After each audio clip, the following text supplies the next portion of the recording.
Hi, it's Alaska Granny. Yes, I'm an optimist. I went shopping at Walmart again.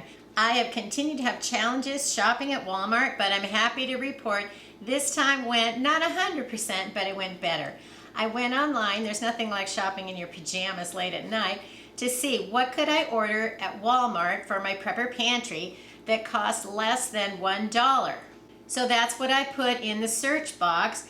Foods for less than $1 or $1 or less, something like that. And it came up with a whole bunch of items. And so I'm going to show you my top 10 items that I bought on Walmart for my prepping supplies. Now, it used to be when you went to the Dollar Tree, you'd pick up 10 things you knew it was $10. But because these were $1 or less, this was actually less than $10 to buy 10 items, shopping for these items at Walmart. Anyway, let me show you what I got, and I'll try to tell you how much it was. It wouldn't be prepping without rice. I bought a pound of rice for 98 cents. And yes, I have plenty of rice, but I have a hard time passing it by. And I've recently been saving up empty jars, and rather than have these just sitting empty in my pantry, I'm going to fill them with the rice. So then I have a little bit of extra food. I got garlic powder for $1. In fact, I bought 2 of them because I realized that I had like crushed garlic or garlic that was chunky that goes in recipes, but when I want to make garlic bread, sometimes you want the actual powder and you need it to be finely chopped. So I bought 2 garlic powder. I bought a package of Knorr Tamarind Soup mix. It was only 82 cents. This is great. You just add water and you have a flavorful broth, but you can also use it to simmer some meat, add some vegetables, anything you want, and you can have a nice tamarind soup mix. It's a different flavor than just having, say, chicken and beef broth, and it gives you some extra spices right in this little packet. Remember when Knorr sides used to be $1? Well, they're now $1.36 or something, and so try the soup.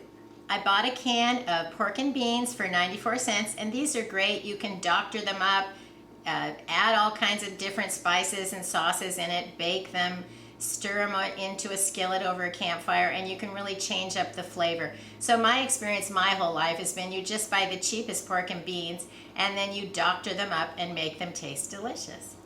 If you've been following my channel for a while, you may have seen some of the struggles that I have with pineapple. Well, I bought some pineapple JellO, and I hadn't really ever seen that before. So I thought that would be a way to have the flavor of pineapple in my prepper pantry. The great value pineapple gelatin was 94 cents, and all you have to do is add water. There's all kinds of different things that you can stir in when you're making your JellO so that it is more flavorful and filling. It's time to be rotating more of my canned fruits. They don't last as long in the prepper pantry, and I was certainly happy to find the fruit for $1. So I bought sliced peaches. Some of them are just in water and some of them are in juice. And I bought 4 each of these because I thought $1 for a can of fruit was a good deal. Now this one, I didn't look carefully when I was ordering it. I saw 4 cheese, and I had just tried some of the Great Value scallop potatoes, and from the picture I thought it was scallop potatoes. Because I ordered it rather than saw it in the store, as soon as I opened it I thought, what is this? Is this sauce you pour over potatoes? But it's actually a package of mashed potatoes.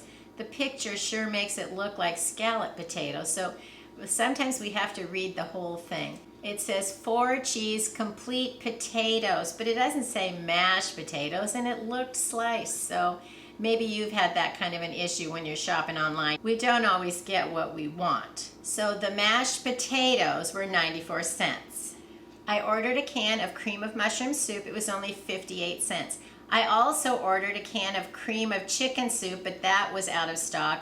And I ordered a can of tomato soup, which also was out of stock. I was able to put it in the cart, but then by the time I got to the store, they didn't have it anymore. But they did have most of the things I wanted, and so I felt like that was acceptable, that they would not have a can of soup. I bought a 4-pack of vanilla pudding. It was $1, and so 25 cents for each serving. That's pretty nice to have a ready-to-go dessert. If you wanted to buy powdered pudding and you needed to have milk, it would easily cost at least that much, and then you have to worry about the milk spoiling or keeping it cold. But these are easy to go, grab and go. They can go in your picnic basket. You can take them camping. You could even have them with your just emergency food, because it's nice if you have something sweet that you can just open and eat and have an enjoyable treat. The last thing I bought was a strainer. It was only 97 cents. If you don't have one of these for your kitchen, even if you don't use it all the time, it's a great idea to get one, because should you have a problem, say your garbage disposal stops working, you have to make sure that all that stuff doesn't get down in there and that it isn't working, and you could completely plug up your sink and have a whole bunch of problems.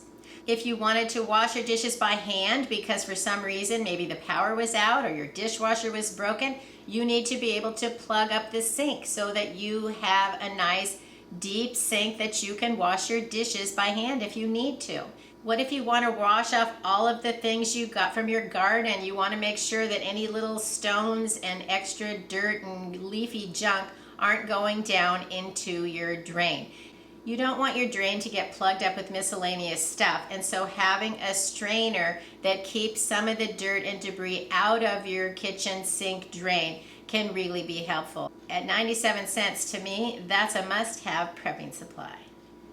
So those are the 10 items that I chose at Walmart that were $1 or less, and I think I made a pretty good haul.